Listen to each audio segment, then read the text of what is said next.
Welcome back, and now for part 2. But first, a word from our sponsors.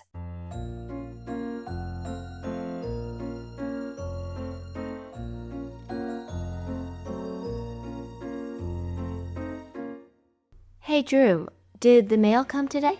I'm expecting a package from my friend Alex at Magic Oil Box. He's sending me the Chosen Roller Blend. It's to give me strength, clarity, and legacy. He says it'll give me spiritual grounding and emotional clarity. I don't like this at all. How dare this Alex interfere with the perfect balance of our relationship, giving you ideas above your station? This could be very damaging for you as a minion. I'm not a minion, and I think it's to develop my inner slayer. I need to use it when I meditate. It'll help me reclaim my power. Outrageous. I have to pay a visit to this unruly young man. Wait, he has other blends you may approve of. Baddie Baron, Carry Hand Sanitizer, Bloody Vanity Roller Blend. He's a big fan of yours. He says you have the best ideas. He even wants to give a discount code to our listeners for the Chosen Blend in honor of you. In honor of me? I think there might be hope for this scallywag. Mistakes can occur after all. Even I, and I don't want to shock you, may have, in extremely rare moments, potentially been less than perfect. Maybe. Almost. I'm impressed. You're sharing the more human side of yourself. Let's not get carried away, dear simple minion. So, the link is themagicoilbox.com. You can find the chosen one yourself on the website, or the direct link is themagicoilbox.com/products/the-chosen-BTVS. Black Friday through Cyber Monday, the Re-Vamped podcast discount code is Re-Vamped. All caps, no dashes, 15% off the Chosen Roller Blend only. Every Slayer deserves a little ritual power boost. Do you not think he should create a special blend for me? I guess. Hey, Drew, what's that lovely smell? Is that my new Chosen Roller Blend? So nice of Alex to send it to me. Hey.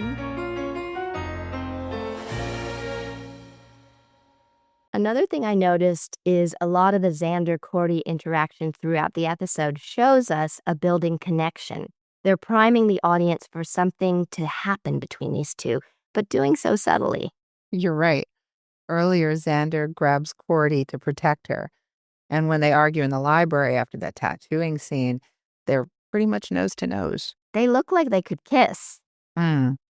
Willow set Xander and Cordelia straight like she did with Angel and Giles and Reptile Boy. I like when Willow shows this kind of power. Me too. It's awesome. Ethan burning his tattoo off and putting the demon's mark on Buffy made me think.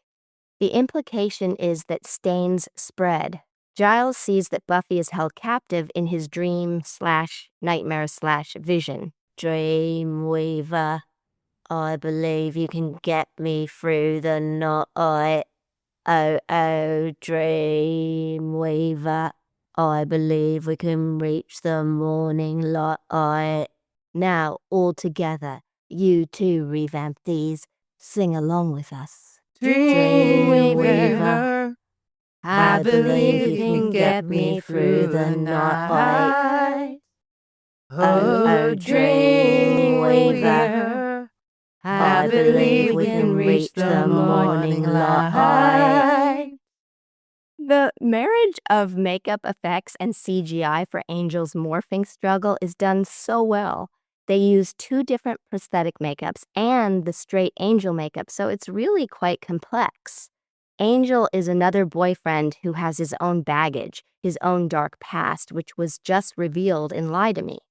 The morphing is almost like Giles's past and Angel's past are battling out for whose is worse, whose is darker, whose is stronger. And jealous. No contest. Spoiler alert. Yes, Angel saves Jenny, But later, when his dark side takes over, well, we'll discuss it when we get there. Giles and Jenny's relationship had an easier path up to this point compared to Buffy and Angel's relationship, which has been a bit of a roller coaster. Now, Jenny is traumatized by what she's gone through and uncomfortable with what she's learned about Giles. She gives him the brush off. I think also it's about seeing this part of your own personality that can make you want to shut people out. Now she knows what Giles was capable of, but she also sees what she was able to do while under the control of the demon. She's trying to close the door on her own actions, not just Giles's. She references what film in her dialogue? The Sound of Music, 1965. Yes. Ding, ding, ding, ding, ding. Also, it's curious because, Drew, say it please. Spoiler alert. Jenny is hiding her own dark past and secret. It's here again that makeup and wardrobe and hair play such an important part because you get to see Jenny looking disheveled, looking tired, and how she's feeling on the outside represented through her clothing, through her appearance. She looks like she's been through it. She looks tired and also needing to be wrapped up in thicker, warmer layers than normal. Watcher Dev also mentioned that her eye makeup becomes a bit like Drew's when she embodies the quote-unquote bad girl in the library, and then her look remains different from then on makeup-wise, as you say, representing how this has affected her. And I love the layers that you're saying, because she does look like she's been through trauma and she's cold and she needs that buffer. Yeah, anytime we've gone through anything in our lives that's difficult, we instantly want to wrap ourselves in a blanket, pull a heavy sweater on, just feel that comfort and coziness from someplace else. The poster in the hallway with Giles and Buffy is a quote by William Arthur Ward. If you can imagine it, you can achieve it. If you can dream it, you can become it. William Arthur Ward lived from 1921 to 1994.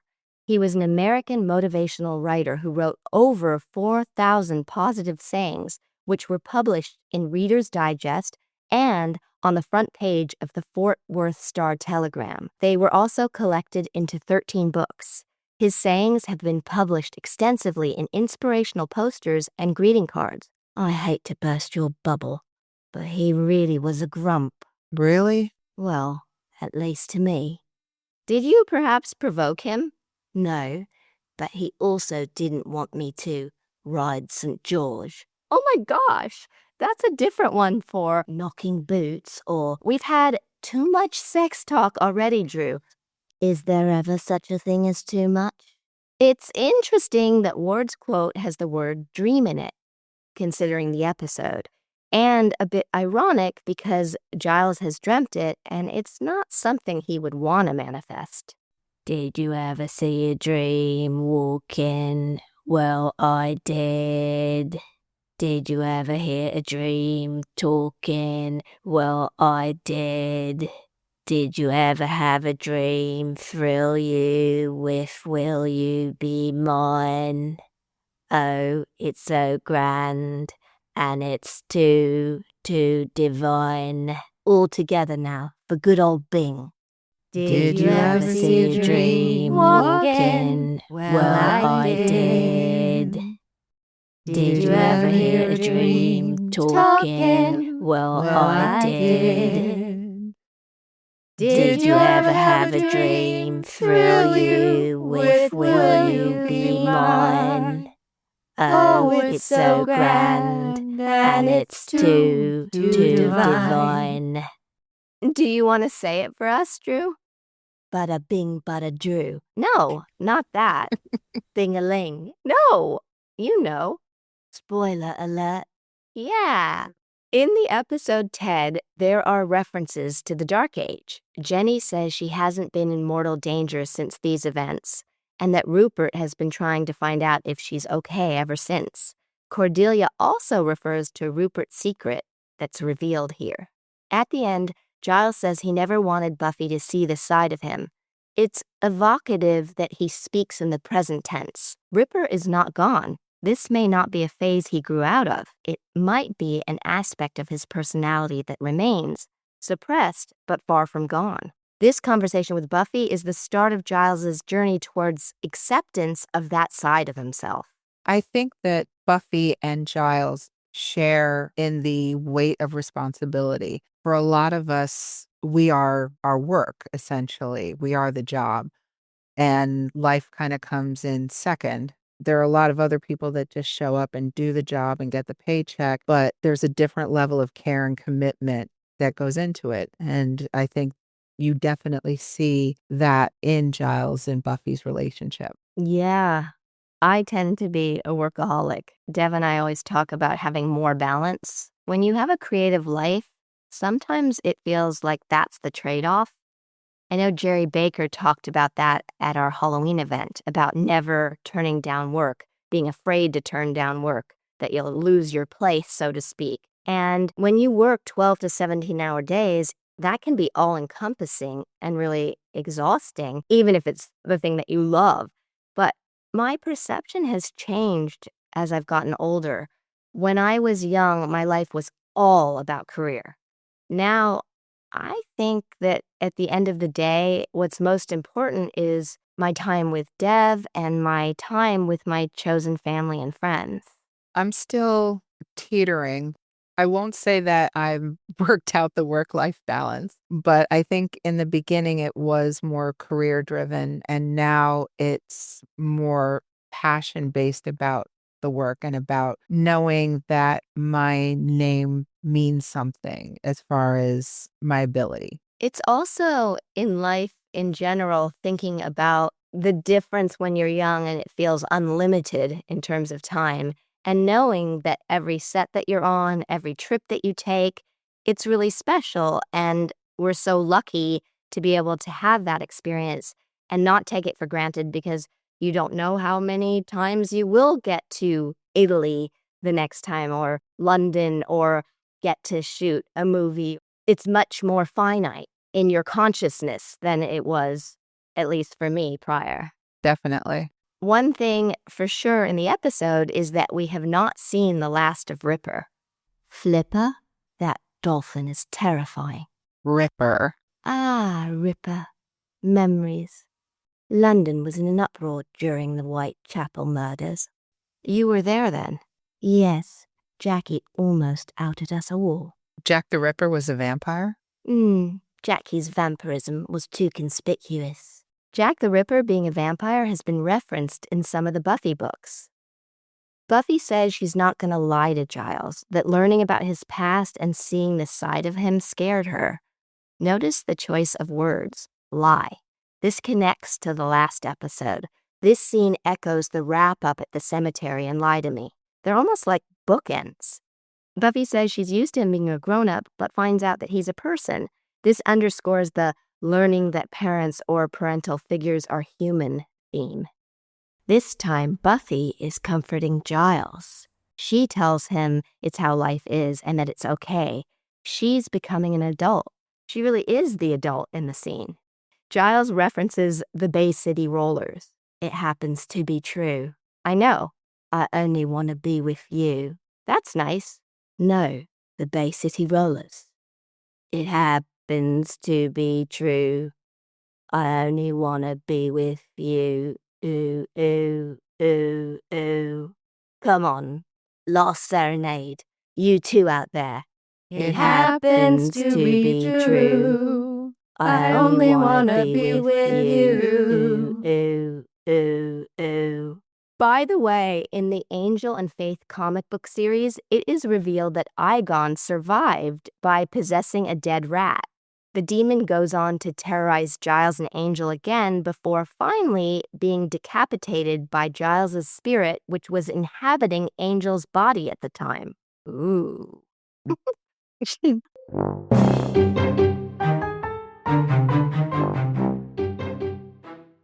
Grave Robbers from Outer Space card game is the game where you create your own B-movie and have a blast doing it. I love my movie's title this round. The House of the Vampire Goddess and the Annihilation of the Naughty Minion. Since I'm not your minion, I like it too. All right. My cute vampire girl attacks your aged vampire hunter. Time to make him a ghoul to serve me. Diamonds are a ghoul's best friend. Come on, Drew. You always drag out your turn. I'll discard his sharp stake, but your cute vampire girl is now dust. Not so fast. I play Hiss and Flee, so she's safely back in my hand. Fair move. Secretly happy the vamp is okay. How many characters do you have left? 3. My prom queen, the bookish girl with no boyfriend, and a big bad wolf. Why? Oh, plot twist. The doomsday device goes off. Everyone dies. It's really weird, Drew. You always seem to get that one. I did say. Annihilation of the naughty minion. I'm not your minion. 1, 2, 3, 4, 5. And guess what? What? I win. Again. The link so you can see how to play the game and get your own sets of cards is graverobbersgame.com. The 10% discount code for our listeners is Re-Vamped. All one word, small case, no dash as our title has. Just Re-Vamped for 10% off at graverobbersgame.com. I think the main theme of this episode is one's dark past coming into the light. This got me thinking of someone I knew. I did a movie called Flipping. My ex-boyfriend was one of the leads, and Gene, the director, asked me to do a part in it. I knew Gene from acting class, and he was an observer at the actor's studio. We called him Gene the Chest because he was a bodybuilder and he had a really built-up chest. Gene introduced me to David Amos, the main lead actor who was producing the film. David was also a bodybuilder, a massive man in height and body mass. He'd previously been a professional boxer, and at the time he was the owner of a chain of strip clubs that we were told made him a lot of money. He lived in this lovely Spanish apartment building on Fountain, had the requisite stripper girlfriend who he met in the parking garage of his flash building one time, along with his 2 huge pit bulls that were inside his Hummer. Flipping was a crime movie which opened a la Godfather with a festive wedding. I played a newly wedded bride who was drinking too much and behaving inappropriately.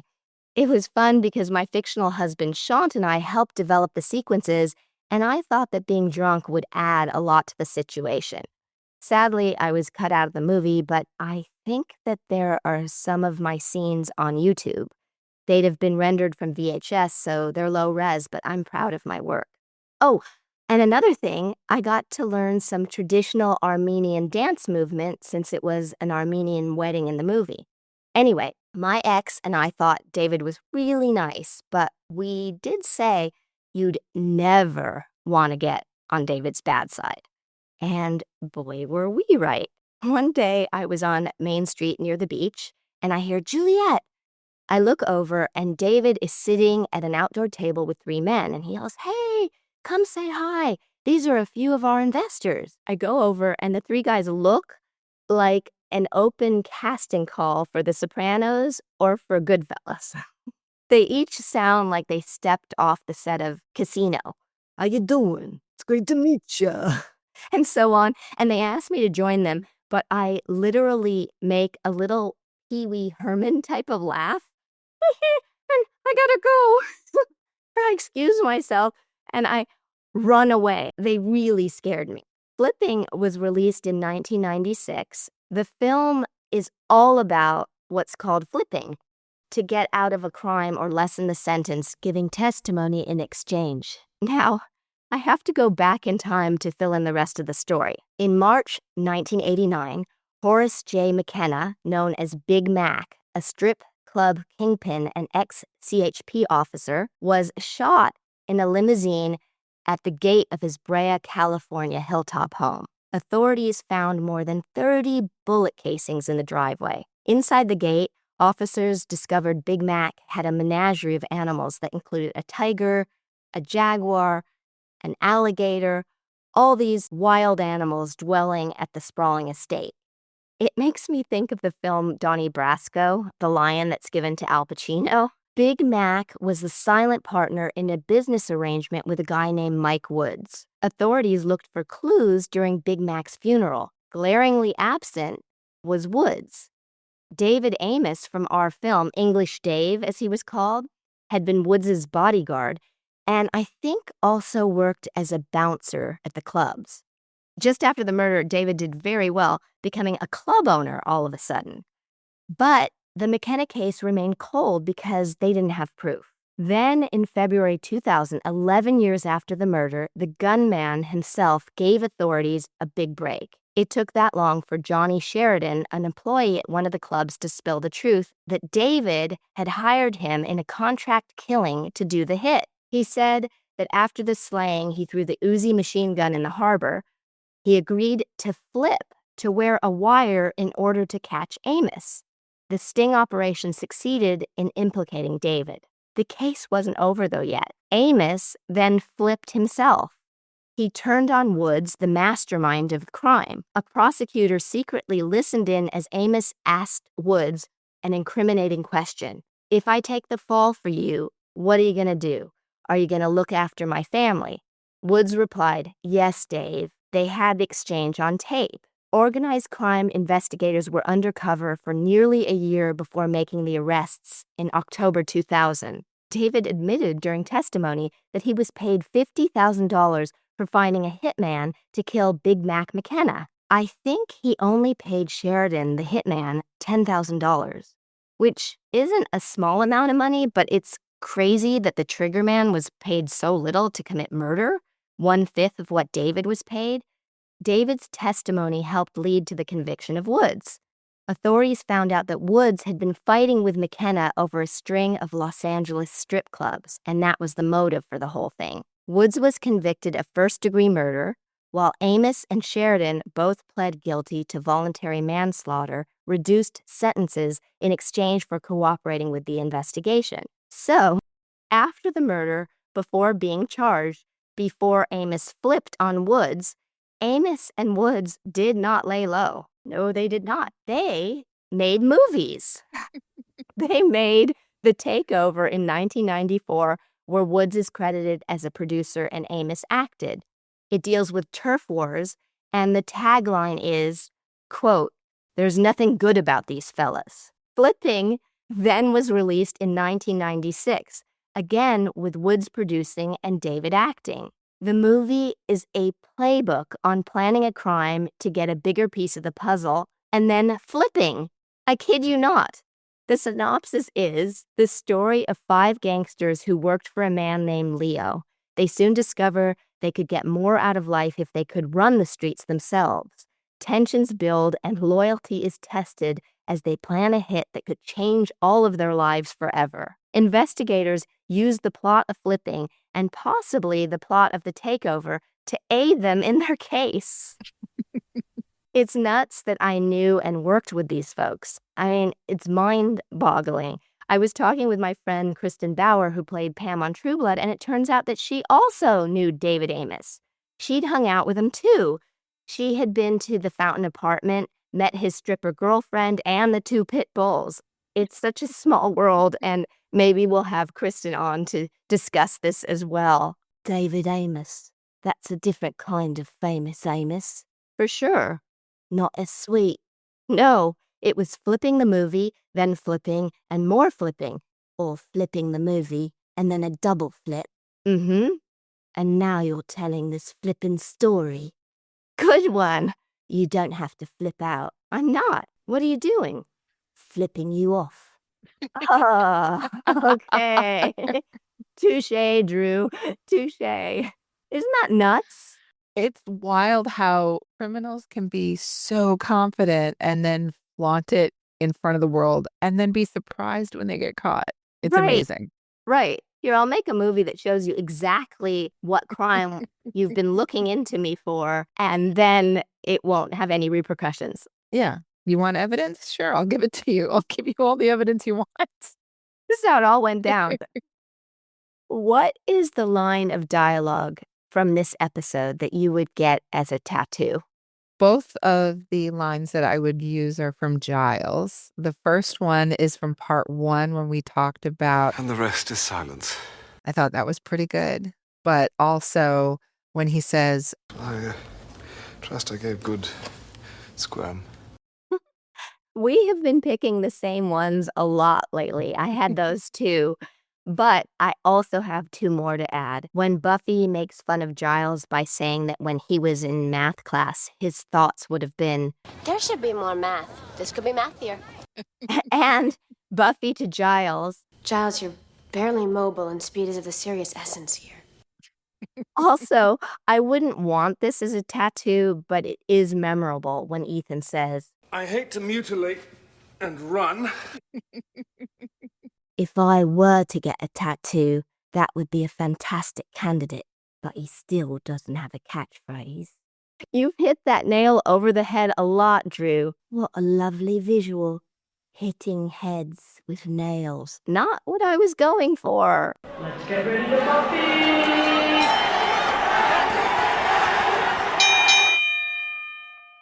If any of you listening want to be considered as a contender for this season's trivia battle, please email revampedpod@gmail.com.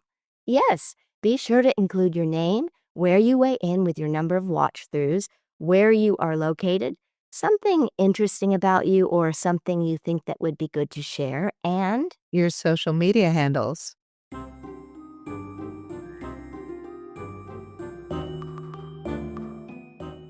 Scooby Dru, did you replace my painting with this super cool print of the Ennis house? It's not the Ennis house. It's Angelus's mansion, my home for a while. Suited me well. Who gave it to you? Drawn with knives. Is that one of your funny asides? No, silly Billy. It's from Jennifer, my friend at Drawn with Knives. Why is it called that? She draws all of her artwork with a knife. It is dark and beautiful magic. She's a new sponsor. So the Angel Mansion print comes in either 5x7 or 11x14. Go to drawnwithknives.com. For Revamptees, there is a 25% discount code for the next 2 weeks. Use Revamped, all caps, unlike our title, no dash, Revamped, all caps, for 25% off. Well done, Drew. Not only am I a polydimensional superstar of entertainment, I'm now a titan of business too.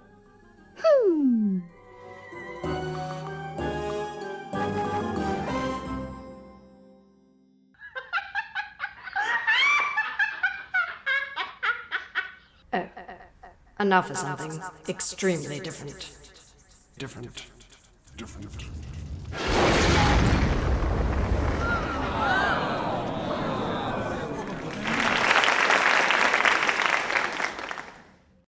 So a few years back, I was working at Prosthetic Renaissance, making prosthetics and helping with blood rigs and all the fun stuff. It was a wonderful, wonderful experience, and I really loved everybody that I worked with. But this was a moment that taught me a great lesson. We were working on trying to do this head wound gag for a film, and everything seemed to be working, but we weren't pumping enough blood right. So somebody had to be the test dummy to have the appliance actually put on their forehead. I have a history of never backing down from a challenge. So instantly I jumped in the chair and I was like, let's do it. So we get the headpiece glued on, everything's looking good, and the blood is slowly pumping out. And then we try a couple different rounds of getting it to pump faster and getting a little spray at first. And finally, when everything works out and we've decided like, okay, this is perfect, we remove the piece and I realize I am now covered in blood head to toe. Ooh. I don't have any clothes to change into in the car, which I have since remedied. But when I went to go home that night, I got in the car I'm not really paying attention at that point in the day and listening to music and I'm singing along. The looks on everybody on the road. You have this woman singing and laughing, and there is obviously blood splattered all over. It's caked in my hair. It's all over my neck. You clean, but it's hard to get up, everything. It really disturbed a lot of people, which unfortunately delighted me beyond. You got even more elated. Because you realize, how do you react to somebody who's smiling and singing but covered in blood? It is disturbing, to say the least. So, yeah, now I keep a couple of spare sets of clothes in the car, a lot of wipes, and a hat, because you never know. Well, I like smiling and blood everywhere. That sounds like a romp. Yes, you would. I played a character named Ms. Matthews in a movie called Fairfield, which shot in Philadelphia. The writer is related to M. Night Shyamalan. It was a fast and furious shoot. Dev was sadly not with me. My last day was a 16 or 17-hour shoot day, and the last sequence was a blood gag. So at Wrap, I too, like you, was covered in blood. It was caked in my hair, on my face, on my chest, on my hands. I went straight to dinner with the cast and crew in sweat clothes that were not covered in blood, but the rest of me was completely covered in blood. I also have to mention that the meals on this particular job were exquisite. They were delicious feasts with unreal desserts at every meal. Anyway, I digress. By the time I got back to my hotel, I was beyond exhausted. I had to fly back to Los Angeles really early the next morning. I have never not showered or bathed after being on set. It's just something that has to happen for me because no matter what, I feel really grimy. And this was full on. I'd been writhing on the floor, so I was dirty and bloody. But I also was dropping with exhaustion. I just had to lie down. There was no negotiation. My body said no more. So I decided to put towels down on the bed and sleep for at least a few hours. I felt bad about the towels and I hoped that the faux blood would wash out for the hotel, but I seriously could not stay awake for one more second. I hit the bed and immediately crashed out. Next thing I know, my alarm is ringing. I'd slept much longer than a few hours. I'm really disoriented for a few moments. I look to my right and have a Godfather horse head moment. You know the scene in Godfather where the mogul wakes up and his horse's head has been cut off and is in bed with him to get the character based on, Frank Sinatra, the movie role. So the towels had bunched up and the blood is all over the pillows and the sheets. And I start emitting these sounds. And all I could think is, oh my God, blood. Blood, blood. And then slowly I question, where am I? Oh, wait, not home. Oh, yeah, I'm in a hotel. Oh, yeah, I'm in Philly. Oh, yeah, I'm making this film. Oh, yeah, I went to sleep without shower. Fake blood, fake blood, fake blood. Oh my God, fake blood. And it was really crazy for a few minutes. Those minutes felt like hours and an experience that I would not ever like to repeat. I did thankfully get to shower before heading to the airport. Otherwise, I don't think that they would have let me on the plane.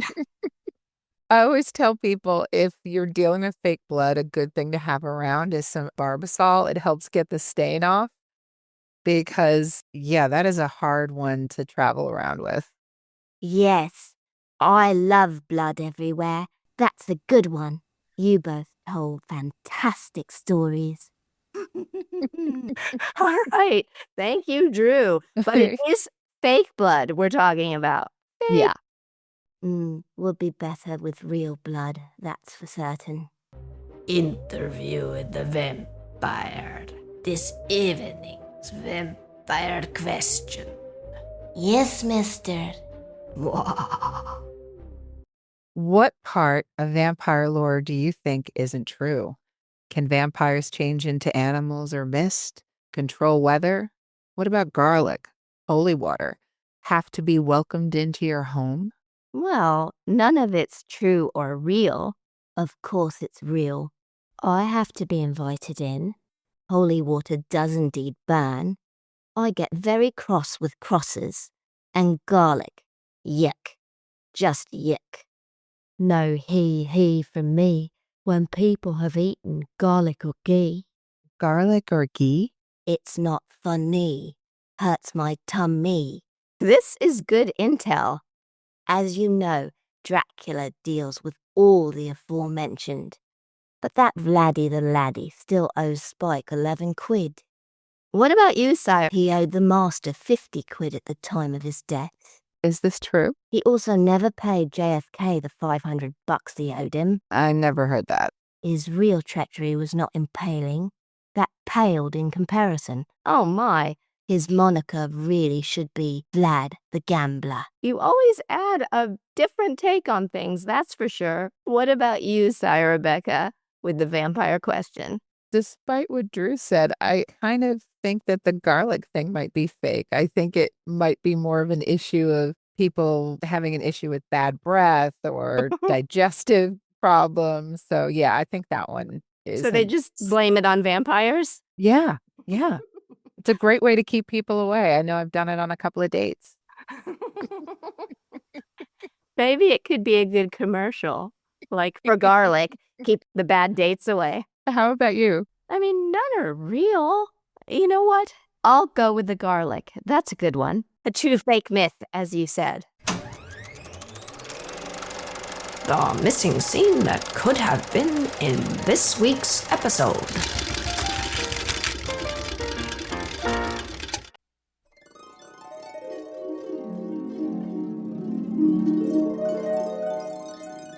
Hello. I've dropped out of Oxford to explore magics with you all.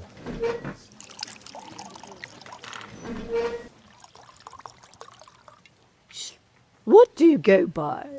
I'm the ravaging, relentless Ripper.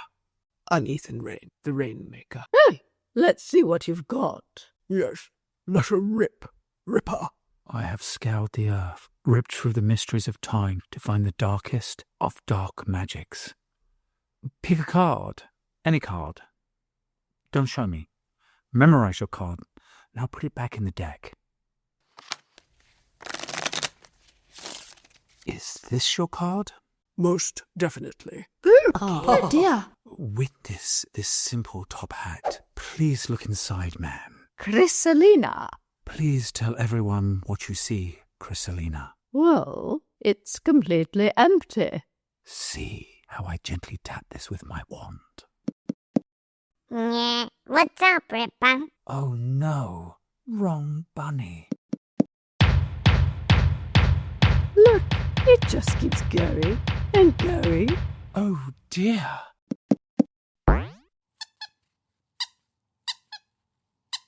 Oh, goodness. So cute. Jolly good. Now may I request a volunteer? I would like to volunteer. Hello, me, please. Step forward, Mistress Chrysalina. Please lie down. Very good. I'm going to fasten you at the neck and the ankles. Now the box. Let me tie your wrists through this top hole. As you can see, Chrysalina is going nowhere. Feel this. It's a real saw, is it not? It is, Ripper.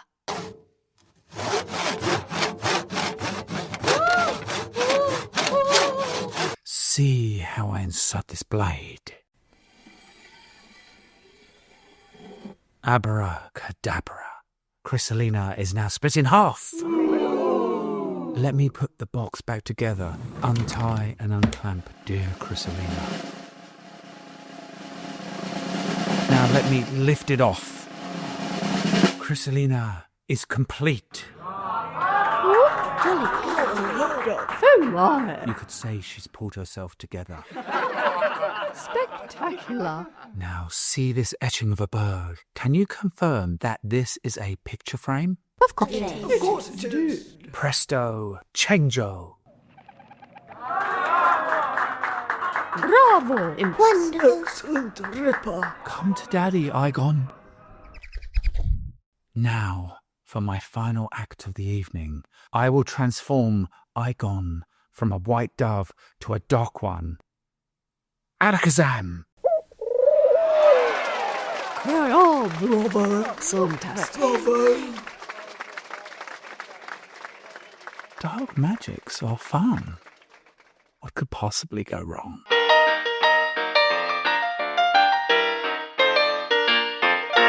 Revamptees, please correspond with me on our Patreon page, Revamped with Juliet Landau, Twitter @Juliet Landau, on Instagram @Juliet_Landau, and on the Fans of Juliet Landau Facebook group or Juliet Landau official Facebook page. Patreon peeps to be read in the credits: Dave Hall, Fawny June Kendall, Daniel Harbour, Louise Brennan, Brandon Key, Cameron Burton, Donnie Ruskin, Madeline Pruitt, Marion Stevenson, Antonio H. Gutierrez, and Bobby Pelham.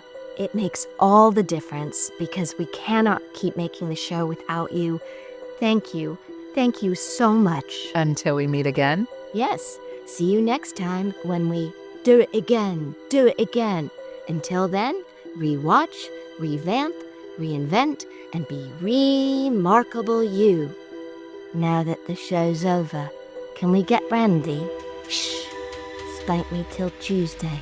I promise to be bad if you do. I said shh.